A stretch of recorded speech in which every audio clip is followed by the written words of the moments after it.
guys! Welcome to another mini vlog. Ito na nga ang ating part 3 para sa Dirty Kitchen naman. Taray, kala mo Korean series, di ba? Meron na siyang mga episode.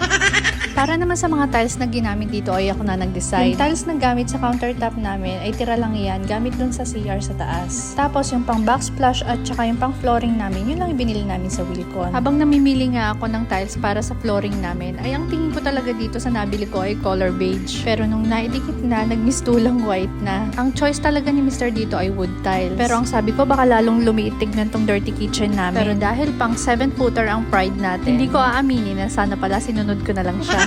Anyway, wala naman tayong magagawa kundi paninindigan ko na to. Total masipag naman ako maglinis. Ginusto ko to eh. Fast forward na, dumating na yung order ko. Kurtina at basahan para dito sa dirty kitchen. Dahil wala pa tayong budget para sa cabinet. Masakit naman sa mata kung hahayaan lang. Nakakatawa kasi sobrang mura lang nito. Pero in fairness, ang laki ng naging impact niya sa naging resulta ng aming dirty kitchen. Tuwang-tuwa nga ako nang matapos kong ikabit tong kurtina. Sabayan pa ng bago nating basahan. At syempre hindi mawawala ng pang-aura ang ating water container. At ito na ang resulta ng ating dirty kitchen. Sige, hanggang dito na lang. See you on my next mini vlog. Follow for more.